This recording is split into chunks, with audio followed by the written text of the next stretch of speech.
Hola, arqueólogos del misterio. Bienvenidos a Mystery Channel. Hoy les traigo una interesantísima presentación, la cual he titulado Homo sapiens. ¿Quién fue su autor? Sí, quizás les parezca un poco fuera de lugar esa pregunta, porque a todos nos han enseñado en la escuela que nosotros somos el producto de una larguísima evolución, una teoría planteada por Charles Darwin. Si yo digo Charles Darwin, todos sabemos quién fue, pero vamos a ver si al final de esta presentación piensan igual. Así que empecemos. Ya la historia de nuestro planeta es bastante compleja, con cataclismos que han ocurrido uno tras otro de hace decenas de millones de años y no solo una vez, sino varias veces, hace 60 millones de años, luego 12.000 años, o sea, fueron varios cataclismos que se sucedieron y que efectivamente se han comprobado mediante los exámenes que han hecho los especialistas que se han movido por todo el planeta y han ido encontrando los rastros de estos grandes cataclismos que tuvieron que vivir no solamente la megafauna, los grandes saurios y los animales gigantescos, sino también los seres humanos, porque mucho después, al inicio se pensaba que los humanos no habían convivido con los grandes animales, pero ya han ido encontrando rastros en Malta, en varios puntos del mundo, donde se ven sedimentos de osamentas, de animales y seres humanos en lugares imposibles, donde aparentemente llegó una ola enorme, un grandísimo tsunami que tuvo que haber sido producido por una energía extraordinaria que no pudo haber sido causada por un volcán o por cualquier cosa de este planeta y que es muy probable que haya sido causado por algo que venía de allá afuera del cosmos. Hubo varias lluvias de meteoritos, hubo colisiones muy importantes que han ido causando una serie de reinicios en nuestro planeta. Pero lo que hoy nos trae aquí y nos vamos a concentrar y a enfocar es sobre un misterio que yo diría que es el más grande de todo cuanto existe, que es el ser humano. En nosotros está el gran misterio de la vida, pero seguramente también hay muchas respuestas al respecto. Y los mismos científicos no han parado de tratar de entender cuál es nuestro origen. Cuando miramos el ser humano y vamos ahondando y estudiándolo, nos vamos dando cuenta que hay grandísimas dicotomías, hay muchas contradicciones, hay cosas que no están muy claras. Pero en los libros, ¿qué pasa? En los libros, los científicos escriben como para que no preguntemos más, esto fue así, esto resultó así, y nos dejan como, ah, bueno, ya sabemos que fue así. Y cuando vamos al colegio, lo primero que nos enseñan es acerca de Charles Robert Darwin y su teoría de la evolución de las especies, en la cual él explica que la especie humana y todas las especies se fueron desarrollando a partir de unas mutaciones muy pequeñas, casi imperceptibles durante miles y millones de años. De manera que fue un proceso muy lento. Y Darwin planteó el gradualismo filético que trata de darle una explicación a todo ese proceso de cambios y mutaciones, pero ya vamos a ir viendo más adelante que hay muchas incoherencias y hay muchas cosas que no cuadran definitivamente.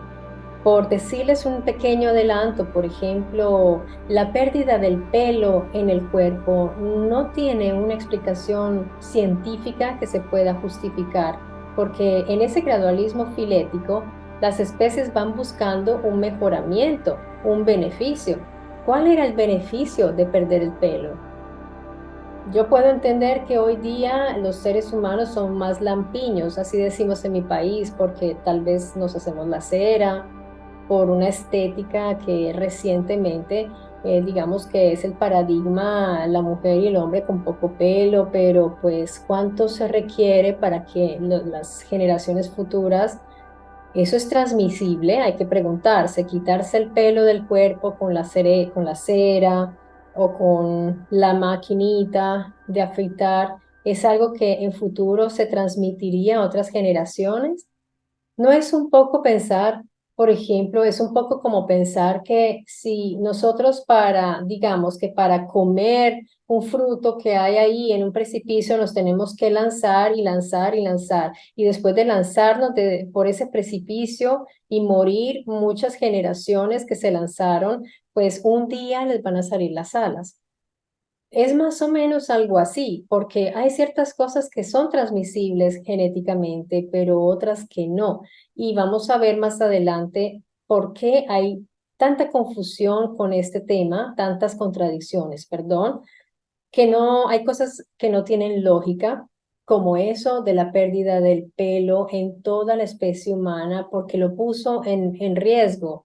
Porque si ustedes se ponen a pensar que hubo ciertos momentos de la historia donde el clima fue extremo, pero el ser humano es el único de todas las especies sobre la Tierra que tenía que matar animales para robarles la piel, para ponérsela encima. ¿O ustedes alguna vez han visto un oso que mata a un oso para ponerse la piel encima? Porque el oso tiene su pelo. Los simios conservan su pelo. Todos los primates, todos los tipos de primates, que son muchísimos, conservan el pelo, menos el ser humano en todo el cuerpo, pero lo tenemos ¿en dónde? En la cabeza y lo tenemos en la cara. ¿Qué beneficios nos da tener el cabello en la cabeza? Pónganse ustedes a pensar. Si ustedes, ojalá no les ocurra nunca, pero tienen un accidente aéreo y quedan perdidos en la selva, no pueden cortarse el cabello, no encuentran ningún elemento para hacerlo, el cabello les va a crecer, crecer y crecer. Creo que tiene más o menos un límite como de 7 metros. Es una cosa bárbara. ¿Ustedes creen que no son presa fácil para los depredadores? Porque imagínense ustedes corriendo en un bosque y que los esté persiguiendo una jauría de lobos, pues con ese cabello se les va a enredar en todas partes. Pues, ¿cuánto pueden durar ustedes en esa selva, queridos amigos, o en ese bosque? Entonces, no tiene lógica pensar. Han dicho, fue por selección. Lo que pasa es que los humanos por selección preferían el ser humano con poco pelo en el cuerpo y con el cabello largo. Son explicaciones que no son científicas, amigos, porque aunque culturalmente se podría aplicar esa teoría, pero ¿cuánto tiempo? Digamos que de un cierto periodo acá, el cabello se usa más corto y en el cuerpo ya no se lleva el pelo, entonces aplicaría, pero estamos hablando de muchos miles de años, cientos de miles de años después de que el ser humano apareció. Entonces, no tiene razón de ser, porque en esas épocas donde estaban los primates conviviendo juntos, que había varios tipos de homínidos, no había la tendencia de quitarse el pelo. No tenía ninguna razón de ser. Antes lo necesitaban. ¿Por qué los primates no lo perdieron y el humano sí? Es una de las preguntas que son muy válidas y que hay que hacerse. Entonces, un siglo y medio después de Darwin, no hay pruebas concluyentes, pero sí dos escuelas opuestas. Una señala que la primera forma de vida se originó en la Tierra cuando el planeta aún era joven.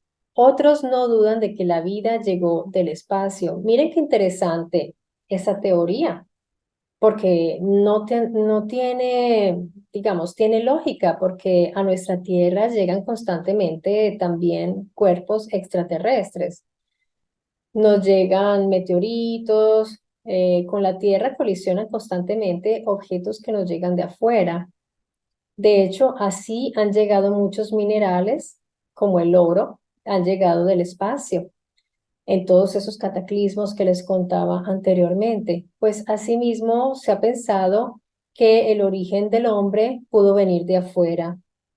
No sé en qué forma de vida, en qué forma biológica lo piensan ellos o en qué etapa de desarrollo, pero interesante pensar también de que hay esa posibilidad. Recordemos que Darwin escribió su teoría de la evolución en 1858. Esto causó un gran revuelo, amigos. Imagínense ustedes en esa época que los dogmas eran fuertísimos, la iglesia estaba muy fuerte y era prácticamente la que impartía el conocimiento, porque la iglesia fue la dueña del conocimiento por mucho tiempo, y de un momento a otro llega una persona y dice, no, no nos hizo ningún Dios, y los humanos se han desarrollado al mismo nivel que los animales. Entonces, nosotros somos animales. Eso tuvo que ser un escándalo impresionante, obviamente, pues para Darwin, pero estaba la comunidad científica, por otro lado, que lo recibió con gran júbilo, porque dijeron, finalmente tenemos una explicación científica, y ya empezaron ellos también como a tomar más fuerza, porque antes no se podía hablar fuerte, la ciencia debía estar más bien como hablando bajito para no disturbar a Dios, para no molestar a Dios, porque era la iglesia la que imponía. Pero Darwin no fue el único que planteó esta teoría de la evolución. Él trabajó paralelamente con alguien muy importante, y esta persona no se les debe olvidar nunca, porque esta persona, ustedes, muchos de ustedes no lo conocen. Se trata de Russell Wallace. Russell Wallace no lo enseñan en la escuela, pero deberían. Y ya van a ver por qué Russell Wallace no es popular entre los maestros de la escuela, digamos, en el ámbito de la educación no se habla de él, y ya van a saber por qué. Él fue un naturalista, geógrafo, biólogo, explorador y antropólogo británico, con quien Darwin elaboró su teoría de la evolución de las especies. El trabajo de Wallace no se limitó a la sola teoría de la evolución, mas también dejó contributos a la glaciología, la reforma agraria, la antropología, la etnografía, epidemiología y astrobiología. O sea, estamos hablando de un científico al 100%, de una persona con una formación científica impresionante, de muchas disciplinas, multidisciplinar. O sea que podemos decir que Wallace es una fuente atendible, absolutamente atendible, tanto como, pues, como Darwin. Aunque yo diría que ya Darwin, vamos a ver qué sucede con Darwin. Ambos trabajaron paralelamente y congeniaron en muchas ideas. Complementaron sus estudios y los pusieron por escrito en la teoría de las especies, de la evolución. Pero luego hubo un giro en esta historia, un giro dramático, porque resulta que después de 20 años de todo este estudio, de reunir pruebas y de hacer todos estos estudios tan profundos, ellos dos, pues Wallace le manda una carta a Darwin. Digamos que eso es como una especie de carta bomba, que a Darwin se le fue el azúcar al piso, Darwin casi le da un yello. ¿Saben por qué? Porque Wallace le dice, lo siento, socio, colega, pero el ser humano no puede entrar en nuestra teoría de la evolución de las especies. Le dijo, la evolución de las especies no aplica al ser humano, así de sencillo, para ponérselos así resumidito. Ustedes se pueden imaginar la cara de Darwin, que estaban por publicar el libro y Darwin corrió inmediatamente a publicarlo porque dijo, este se me arrepintió, yo no sé qué le pasó, se le zafaron los tornillos. Entonces entró en crisis Darwin, de verdad entró en crisis. Él sintió que el mundo se le venía encima. Desde allí él empieza esta teoría, empieza la relación entre ambos a desmoronarse. Claro, porque ya eran opuestos. Lo que en resumen escribió Wallace en esta carta hizo temblar a Darwin, temiendo el fracaso de la publicación. Y es que según los estudios que había hecho Wallace, la evolución en las especies no puede aplicar al ser humano. Wallace expuso en un ensayo científico, eso no fue una cartica pues así, no, fue un ensayo científico, y ahí expuso las razones por las cuales no es posible aplicar al ser humano lo que se había verificado como evolución en las otras especies. Vamos a empezar a ver por qué. Por ejemplo, todos los organismos vivos del planeta se han desarrollado de tal manera que puedan adaptarse al medio donde viven. Eso es una realidad. Esa adaptación ocurre de manera natural y no forzada. Veámoslo en los animalitos, lo podemos ver en las plantas. Las plantas, por ejemplo, de un cierto clima son distintas. Las plantas donde no hay mucha agua, les salen sus espinas. La planta crea defensas. El animal aprende a camuflarse. Los animales se han adaptado muy bien. Miren esta maravilla. Miren cómo el color se integra con el medio donde ellos viven. Ustedes ven los animales y tienen una lógica con su medio. Miren este zorrito hermoso en ese medio desértico. ¿Qué les viene en mente? Pues que el zorro no se ve tanto.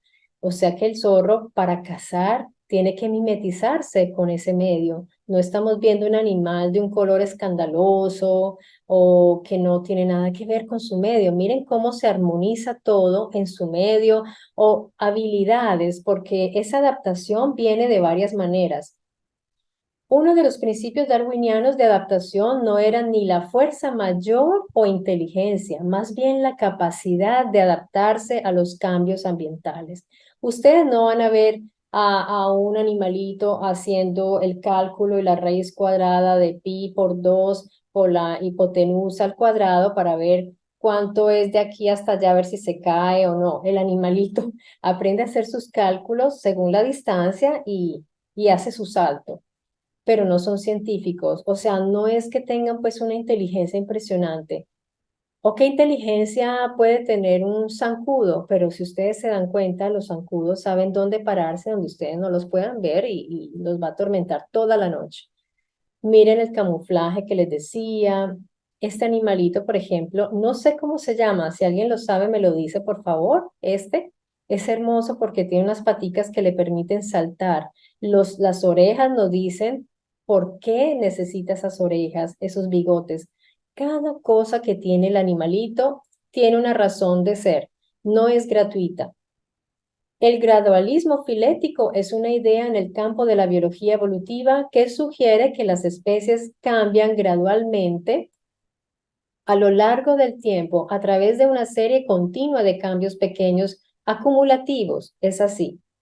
Esta idea contrasta con el saltacionismo que propone que las especies experimentan cambios significativos y abruptos en lugar de cambios graduales. Bueno, si hay una cosa muy dramática en el planeta, podría resultar que los animales empiecen a manifestar cambios bruscos, abruptos, dice aquí. Esto seguramente ya lo habrán verificado, pero nosotros podemos ver muy bien cómo los animales están en armonía con su medio. Esto es lo que yo quiero que ustedes empiecen ya a fijarse en la mente. Cada animal tiene una especialización, tiene una piel adapta a vivir allí. Todo, su anatomía, todo se centra en lo que tiene que hacer o lo que tiene que comer. Por ejemplo, aquí vemos gradualismo filético, ¿sí? Vemos que hay, por ejemplo, la jirafa alargó un poco el cuello, se supone que para comer de las ramas altas. Eso es adaptación. Esto no son mutaciones de que pasó de jirafa a otro animal. Sigue siendo jirafa, pero se adapta.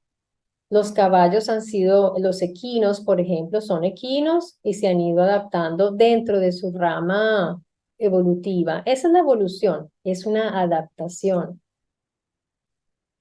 Si esos pequeños errores, porque las mutaciones importantes son errores, entre comillas, porque se supone que benefician a la especie para mejorarse.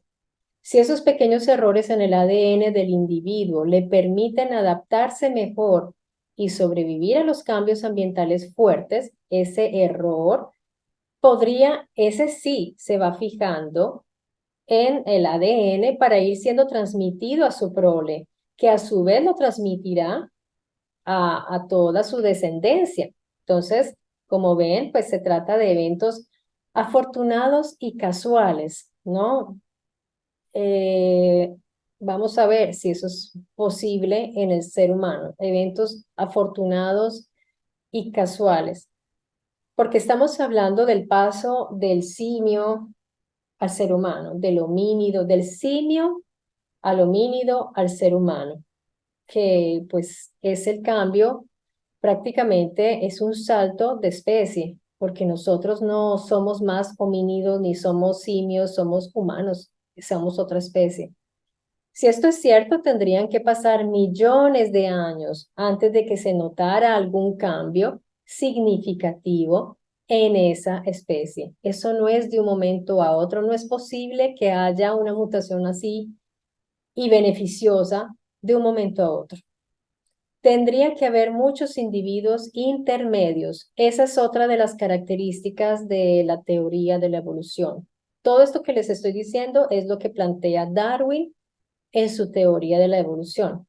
Veamos después si aplica al hombre. ¿Es así? Ya vamos a ver. Ahora, para entrar ya a lo que es el ser humano, empecemos con un ejemplo de tantos ejemplos que nos dejan realmente como sin piso, porque la hemoglobina, por ejemplo, es una proteína de los glóbulos rojos que es la encargada de llevar el oxígeno por el cuerpo. Gracias a esta proteína que se pega, se adhiere a los glóbulos rojos, nosotros tenemos una óptima respiración y nuestro cuerpo se oxigena. Los niveles anormales de la hemoglobina podrían ser signo de un trastorno de la sangre. O sea, la hemoglobina es importantísima. La hemoglobina es una cadena conformada por 146 aminoácidos. Cada aminoácido es un eslaboncito o un anillito de una cadena, cada aminoácido de esos 46. Cada uno de esos eslabones puede tener 20 colores distintos. Fíjense bien, para hacer la hemoglobina se deben organizar 146 de esos eslabones en la secuencia y color correctos. Entre los 20 colores que hay, tienen que coincidir. Esa palabra coincidencia para mí no cuadra aquí, porque estamos hablando de organismos vivos que tienen que funcionar de maravilla para que la especie continúe y se garantice la permanencia de esa especie y su mejoramiento. Así que si ese individuo tenía que tener un eslabón verde, uno rojo y uno azul, pero le llegó en vez del azul un amarillo, pues otra vez se vuelve a empezar desde el principio. Y si ese individuo tenía que tener un eslabón verde en vez de rojo, pero llegó rojo, otra vez se vuelve a empezar desde el principio. Ustedes se pueden imaginar, aquí dice, perdón, las probabilidades, porque en esto, en estas teorías, es muy importante ver las probabilidades, porque si a uno le explican así, uno dice, bueno, ¿y por qué no? Cuando uno juega los dados, de pronto, pues le puede caer el número que es. Aquí no es un juego de los dados, porque las probabilidades de acertar de manera fortuita son de 10 a la 190. ¿Eso qué significa? Seguido de 190 ceros. O sea, amigos, poquísimas posibilidades. Poquísimas, poquísimas. Entonces, amigos, cuando Wallace escribe esta carta a Darwin, está demostrando ser un verdadero científico, porque un verdadero científico debe estar siempre dispuesto a decir, no, por aquí no es por aquí.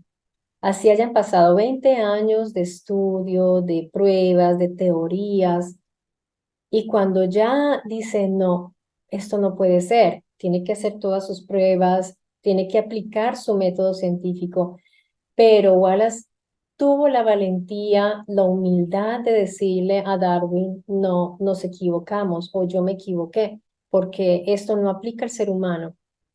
Pues, en cambio, Darwin demostró otra cosa. Darwin demostró ser dogmático, porque dijo, ok, yo sigo adelante. Y Darwin es el que está escrito en los libros, no Wallace.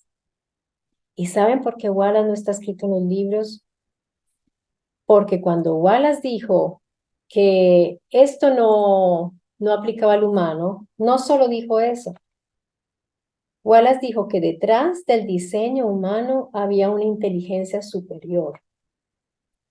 Interesante. O sea, un creador, porque para él, bueno, creador entre comillas, porque cuando digo creador todos nos imaginamos pues Dios y todo esto. De hecho, mucha gente lo llama creacionista, pero en el sentido religioso, y resulta que no, porque Wallace habló de una inteligencia superior, pero él nunca mencionó a Dios o algo así. Él habló también, ya más adelante les voy a decir qué fue exactamente lo que dijo Wallace con sus palabras para decirlo mejor. Además, Wallace dijo algo bien interesante en su ensayo. Uno de los principios de la evolución, según Wallace, es que la evolución no lleva a una perfección absoluta. La naturaleza lleva a los individuos de cada especie a obtener ventajas que les permita adaptarse de mejor modo y sobrevivir a los cambios geológicos y ambientales de su medio, como lo acabamos de ver en el zorrito, en los animalitos que se camuflan, lo acabamos de ver. Pero la naturaleza jamás producirá individuos superpoderosos e invencibles.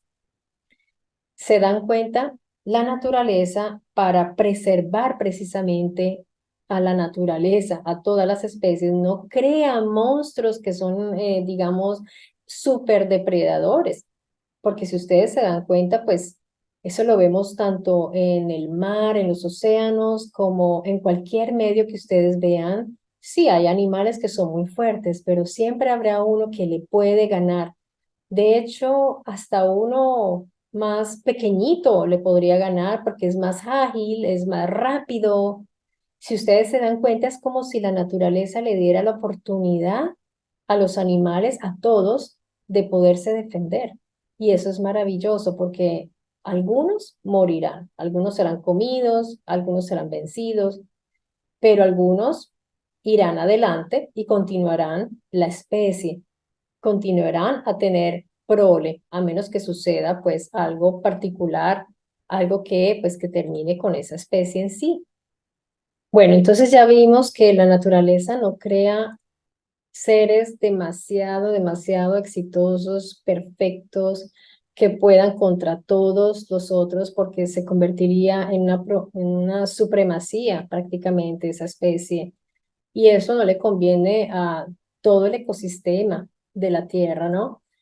Pero entonces aquí viene algo muy especial y viene esta criatura que nos causa tanta perplejidad, que es el ser humano, porque el ser humano es el ser más frágil. Si ustedes miran, confrontándolo con otras especies, por ejemplo, el ser humano cuando nace es totalmente desvalido. El ser humano necesita años para poder ser autónomo, necesita meses para poder ser autónomo, para empezar a caminar desde más o menos del primer, alrededor de un año. Ustedes se dan cuenta que los primates pequeños ya nacen equipados con su cuerpito autónomo, ya ellos pueden ir a conseguir su alimento después cuando ya dejan pues la leche materna, ya pueden ir a buscar su alimento, en el caso de los mamíferos, pero caminan rapidísimo, tienen su pelito que los protege. El ser humano nace con una piel totalmente, bueno, es que no hace falta decirlo, la piel de un bebé y también pues la de un adulto es muy delicada, cualquier cosa pues lo hiere, lo raya, totalmente desprovisto el ser humano. Si ustedes ponen un banano aquí, este miquito inmediatamente va a tomarlo y se va a alimentar. Si ustedes dejan un banano aquí al lado de este bebé, ¿qué creen que va a hacer? Si no está cerca la madre que lo pueda lactar, pues va a morir. Necesita ser acudido, necesita de protección y de un medio que le permita crecer sano y lejos de los depredadores, porque para una criatura como esta, un cachorro humano, cualquiera prácticamente puede ser un depredador. hasta el felino más pequeño, o sea, hasta un insecto le puede hacer daño. Entonces está muy desvalido el ser humano al nacer. Otra de las cosas que dicen que por qué el ser humano fue exitoso a pesar de esas debilidades y fragilidades al nacer, una de las razones que ellos dan es que el desarrollo del cerebro humano se disparó a partir del momento en que nuestros ancestros comenzaron a elaborar herramientas y artefactos que les permitieron mejorar su calidad de vida. Como consecuencia, comenzaron a comunicarse mejor y así se desarrollaron con mayor facilidad. También suelen señalarse ciertos factores climáticos y alimentación que influyeron en ese punto. Bueno, según esta explicación, al ser humano le empezó a crecer el cerebro gracias a que empezó a usar instrumentos. O sea, no, según los científicos no pudo haber sido al contrario, o sea, no fue que el cerebro era ya grande y por lo tanto ya el ser humano sabía utilizar herramientas para poder fabricarse sus propios instrumentos y mejorar su estilo de vida y poder cazar y poder obtener las pieles. Pero aquí estamos viendo unos simios, por ejemplo, los chimpancés que están usando herramientas. Ellos meten el palito para comer insectos y parece que este chimpancé está usando una piedra de alguna manera, está empezando a jugar o ya está pensando que le puede servir para algo. Y no hablamos solo de los primates que están dentro del laboratorio y que están siendo seguidos por los científicos. Estamos hablando de que ellos en su medio natural lo hacen y lo hacen desde hace, pues desde que existen. Ellos usan sus manitos porque ellos tienen una habilidad prensil, tienen sus deditos que les permiten manipular, son muy parecidos a nosotros. Es increíble el parecido que tienen. En comparación con otros animales, los seres humanos tienen una serie de características anatómicas y fisiológicas únicas que pueden dar a lugar complicaciones específicas durante el proceso de parto. Esa es otra de las características extrañas en el ser humano que no se repite en los otros animales. Tenemos muchos problemas al dar a luz. Algunas de estas complicaciones incluyen la cabeza fetal grande en relación con la pelvis materna. La evolución de un cerebro grande en los seres humanos ha llevado a la necesidad de una cabeza fetal más grande, o sea, el cráneo crece para contener la masa cerebral que ha crecido. Si ustedes se fijan en estos bebés, cuando nacen los niños, pues lo primero que le enseñan a uno de mamá es a sostenerle la cabecita. No es autónomo. El peso del cráneo al bebé lo hace tambalearse. Y después de varios meses ya empieza a subir la cabecita. O sea, imagínense, eso en la naturaleza es una anomalía, porque se supone que la naturaleza favorece con el tiempo, va favoreciendo. Esos pequeños cambios en la especie son para favorecerla, no en detrimento de la especie, no para ponerla en peligro. Pero pónganse ustedes a pensar, si esto es seguro, no pensemos en hoy, pensemos en esos tiempos cuando el ser humano estaba apenas empezando a desarrollarse. ¿Estas características eran positivas? Vamos teniendo en cuenta esto. El cráneo del bebé, por ejemplo, es todo frágil, tiene estas fisuras, la fontanela, las placas óseas aún no están unidas, pues para permitirle pasar por el canal. Eso sí es una adaptación, porque si no, pues ya sería imposible el nacimiento. Pero son muchas complicacionas, además también de las múltiples enfermedades que han ido surgiendo, muchas anomalías en el cráneo de los niños que hace muy difícil pues que puedan crecer y que puedan ser autónomos.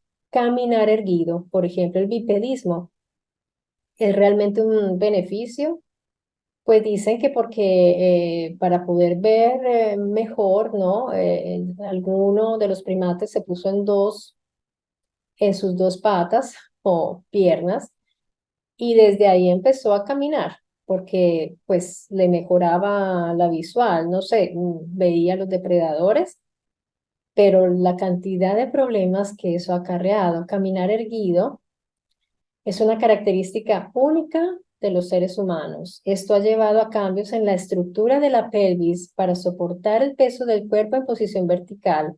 Sin embargo, estos cambios pueden hacer que la pelvis sea menos adecuada para el paso de la cabeza fetal. De hecho, ese fue el motivo por el cual ahora, por ejemplo, el nacimiento del niño no es como el de los simios, que es derecho el canal para tener los niños, sino que es curvo 90 grados. O sea, eso es una cosa bárbara, es dificilísimo. Entonces, cada vez pues se usa más el método de la cesárea. Veamos si el bipedismo es una ventaja, porque si nos confrontamos con un chita o un cocodrilo o un oso o cualquier cuadrúpedo que quiera comernos, pues tenemos una gran desventaja porque mientras ellos reparten su musculatura en cuatro extremidades fortísimas, con esta anatomía que les favorece muchísimo la velocidad, pues el ser humano está realmente en desventaja. A menos que se entrene, el entrenamiento nos puede mejorar y sin embargo ellos siguen siendo más veloces. Lo que les decía de la estrechez pélvica es un gran problema, es gravísimo y es algo que pone en peligro una especie, si no fuera por la tecnología. Pero entonces la naturaleza, ¿en qué estaba pensando la naturaleza, por decirlo de alguna manera, cuando realizó el ser humano así? ¿En qué estaba pensando? En que en ese momento le servía tener a la mujer la pelvis pequeñita, al niño el cráneo grande. ¿Por qué? En el tiempo en que se produjo el Homo sapiens, que surgió el Homo sapiens, ¿se necesitaba un cerebro así tan grande? Pues realmente no, porque el ser humano no tenía que hacer cálculos geométricos o de trigonometría o inventar grandes cosas en ese momento. Lo único que tenía que hacer es todo lo que hacían los otros seres, que era sobrevivir y proveerse el alimento y mantenerse vivo.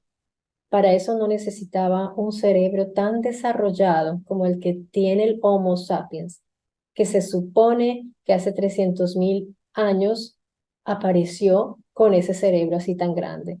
Eso es una anomalía. Y desde hace 300.000 años, el ser humano está naciendo con dificultad. ¿No les viene en mente un poco ese pasaje bíblico cuando se le dice a la mujer ahora parirás con dolor? Pues se referían justamente a eso. En realidad es muy difícil y no me puedo imaginar en el paleolítico cómo hacían las pobres mujeres, por ejemplo, las neandertales o los Homo sapiens, para tener a sus hijos. El parto del ser humano es muy difícil. Si vemos a los otros animales, no tienen estos problemas. El paleoantropólogo Juan Luis Arzuaga del equipo de investigación de los yacimientos de Atapuerca explicó durante su intervención como ponente invitado que en el contexto del parto, lo que nos diferencia del resto de especies es el canal del parto. El canal del parto es el mismo en todos los mamíferos, recto, pero en nosotros está doblado y retorcido. Eso es una anomalía, algo que hace más difícil la expulsión del feto. ¿Será que la naturaleza produce caprichos así? Pues en consecuencia, dice, como indica Arzuaga, que es un especialista en obstetricia, que el niño se pregunte, en consecuencia se pregunta, ¿cómo salgo de aquí? Esto es un poco, pues, provocatorio, ¿no? Mientras que la madre se pregunta, ¿qué he hecho yo para merecer esto? Bueno, esto es algo como tomándolo con un poco de ironía, pero en realidad, queridos amigos, las mujeres que han tenido partos naturales, pues imagínense en esta época que era todavía más difícil, ¿no? Pues la mujer ha necesitado asistencia siempre para tener a sus hijos, siempre ha necesitado asistencia. ¿Es eso normal? Ustedes ven animales que vayan al hospital, seguramente habrá excepciones, pero son excepciones. Son casos especiales donde de pronto la gatica necesita ayuda, pero los animalitos todos tienen sus hijitos normal. El ser humano tiene muchos problemas. Entonces, vemos que en entornos naturales los seres humanos a menudo dan a luz en entornos hospitalarios, a diferencia de los animales que dan a luz en entornos naturales. Si se dan cuenta de esa separación tan grande que hay entre los animales y el ser humano ha tenido que adaptar el medio para él, ha tenido que transformarlo. El ser humano es el único animal que transforma el medio donde habita. Los animales no, los animales pues ellos viven en sus casitas naturales y viven de los recursos naturales. El ser humano tiene que modificar y lo primero que hizo apenas pudo fue construirse refugios, refugios seguros y de ahí en adelante tecnología pues que no ha parado de producir cada vez más y tener mayor capacidad tecnológica porque el cerebro que tenemos nos sirve ahora. Seguramente hace 300.000 años, pues ese cerebro no era, no era necesario. Eso es lo extraño. Eso es realmente extraño. Esas complicaciones, factores, los seres humanos están, digamos, hay factores anatómicos, fisiológicos, evolutivos y culturales que complican el parto del ser humano. Fíjense bien, evolutivos. ¿Qué decía Darwin? Pues Darwin decía que las especies se mejoraban y que cada vez producían más como beneficios para adaptarse. Entonces, amigos, pues el ser humano realmente es un cúmulo de contradicciones, porque la teoría de la evolución, cuando Darwin la dio, ¿qué dijo Darwin?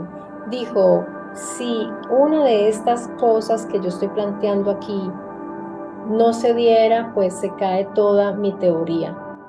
Por ejemplo, en el caso que él decía que todos esos cambios eran para el mejoramiento de la especie, para que pudiera continuar a reproducirse, para una adaptación mejor, pues acabamos de ver que en el ser humano eso no se ha dado.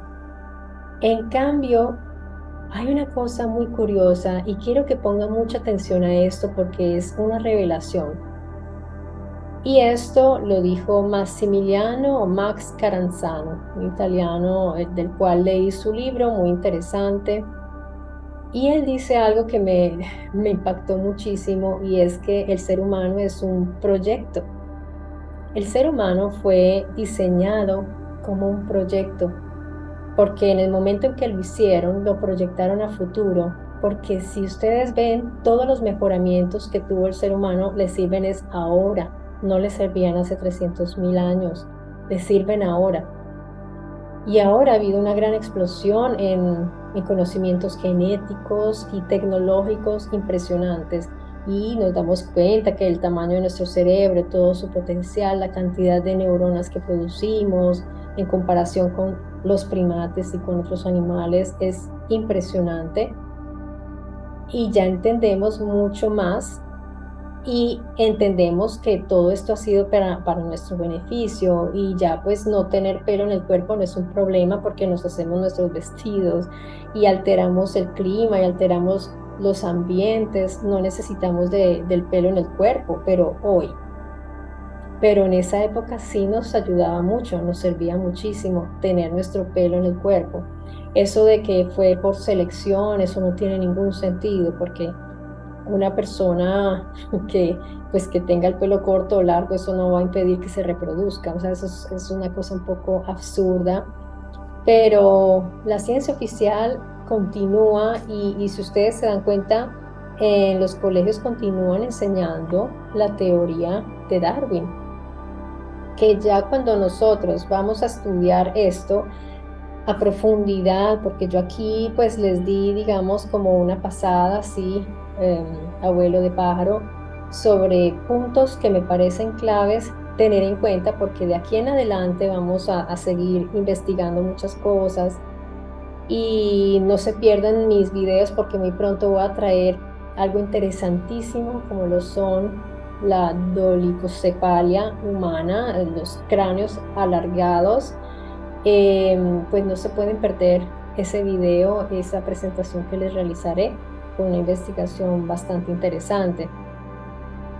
Pero entonces, amigos, pues el ser humano definitivamente está por fuera de toda esa cadena de accidentes afortunados, porque se supone que eso fue como una ruleta y que allí jugaron los dados, pues a favor en algún sentido y eh, para que el humano pudiera progresar, para que el humano prácticamente se ha, digamos, se ha empadronado del planeta, de los animales, de todos los recursos. Somos nosotros que estamos ejerciendo una supremacía en la Tierra y por eso es que pues es también un poco peligroso para las otras especies, porque desafortunadamente no actuamos siempre en beneficio de las otras especies, sino todo lo contrario, estamos consumiendo siempre y estamos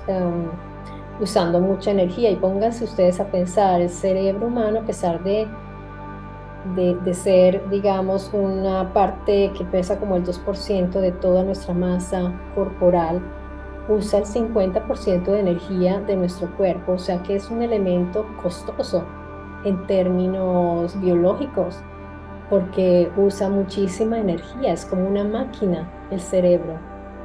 ¿Para qué una cosa así en aquel tiempo? Es algo que no tiene ninguna razón de ser. La naturaleza no produce así, no funciona así. La naturaleza va cambiando los individuos, va mejorando poquito a poco y para notar un cambio se necesitan millones de años. El Homo sapiens lleva 300.000 años pisando la tierra y todavía no sabemos de dónde apareció.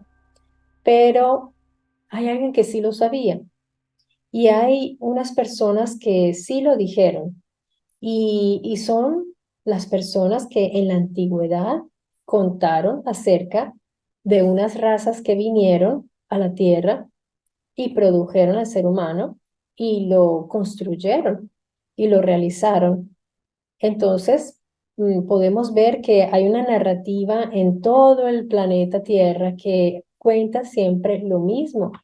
Por eso, Zecaria Sitchin le puso tanta atención a estos escritos y otras personas como Mauro Viglino, Max Caranzano y muchas otras personas están estudiando estas narraciones antiguas porque son totalmente coherentes con esta historia, porque el mismo Wallace, un científico tan formado y estructurado, dijo que detrás del diseño humano hay una inteligencia superior.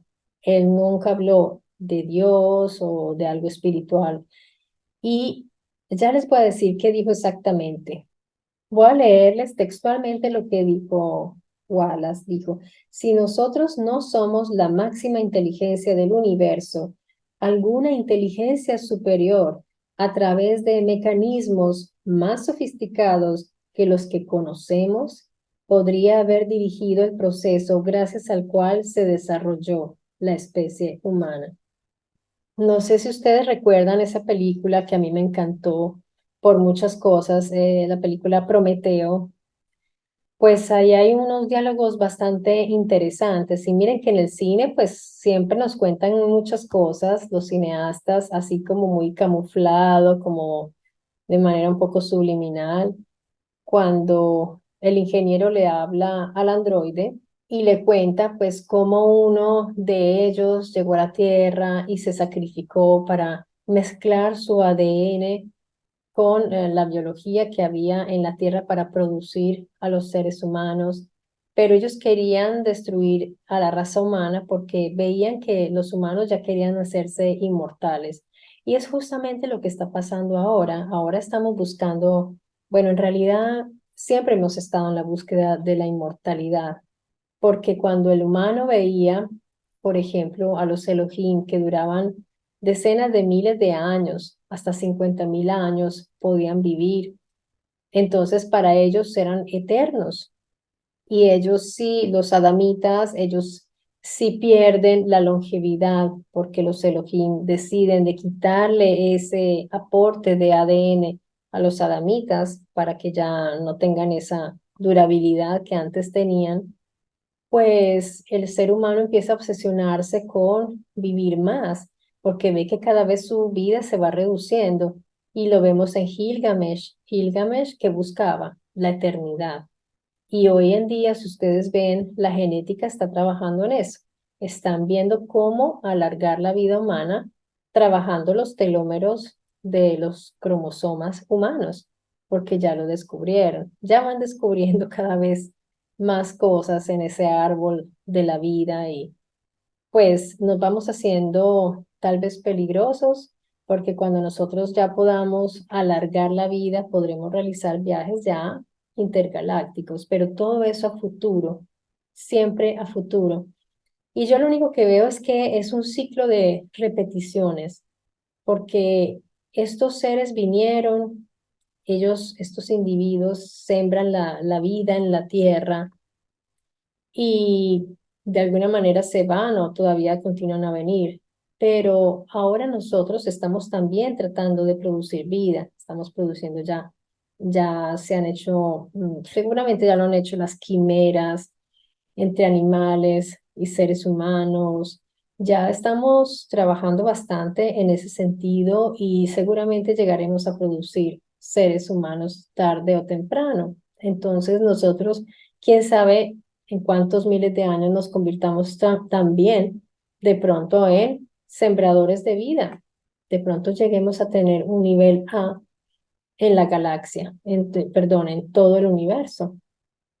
Quién sabe, tal vez los que nos hicieron ya cumplieron ese ciclo y ahí están y ahora nosotros estamos todavía como en la edad, en la cuaternaria en comparación con ellos, ¿no? Todo esto es interesante para reflexionar. No solamente es el ser humano que ha sido producido como es un producto del laboratorio, entre comillas. Cuando digo laboratorio, no quiere decir que fue, pues, necesariamente dentro de un laboratorio, o quizás sí. Simplemente ha sido producido y también hay unos animales entre nosotros que tienen mucho que ver con esto porque parecen haber sido producidos para nosotros, porque esos animalitos dependen de nosotros y digamos que su existencia pareciera ser casi que una utilidad para el ser humano, pareciera que los hubieran proyectado para nosotros. Y sin nosotros, ellos no podrían tampoco vivir. Necesitan de nosotros, de estar cerca de nosotros. Esto es bien particular y pues poco a poco iremos profundizando en esto. Son temas que si una persona es muy dogmática, muy religiosa, esto le puede parecer pues que no está bien. O si una persona también es muy dogmática con la ciencia oficial, pues también se va a quedar ahí y no va a querer ni siquiera investigar un poco más, porque se queda con las teorías ya planteadas, que es cómodo y se supone que responde a muchas cosas. Pero si ustedes le preguntan algunas de las cosas que yo planteé aquí, pues no les van a poder responder. Así como Darwin no pudo responder a la pregunta de cómo surgió la primera forma de vida. ¿Cómo surgió? Entonces, pues amigos, son misterios bastante importantes para que vayamos entendiendo un poco más y tratando de entender de dónde venimos nosotros, cuál fue nuestro hogar en un inicio, nos hicieron aquí en la tierra o nos hicieron fuera de la tierra y nos trajeron acá porque como les decía y les demostré en este video, nosotros no estamos muy integrados con este planeta. y por eso tenemos que modificarlo para poder vivir en él. Y bien, amigos, muchas gracias por haberme acompañado hasta aquí. Yo espero sus opiniones, ver qué piensan ustedes respecto a lo que vimos en esta presentación. También yo les dejo mi correo, el correo de mi Story Channel, disponible en la caja de descripciones si me quieren comentar algo o tienen inquietudes, o lo pueden hacer en los comentarios. Yo siempre estoy muy pendiente. Muchas gracias a quienes se han inscrito últimamente. Gracias por confiar en el canal y gracias también por apoyar con sus likes, porque eso hace que el algoritmo de YouTube lo comparta y pueda promoverlo más y pueda llegar a más personas. Por ahora, yo solo les digo que no se pierdan los próximos videos porque en mi Story Channel habrá muchos misterios e historias por descubrir. Yo les mando un abrazo y hasta pronto.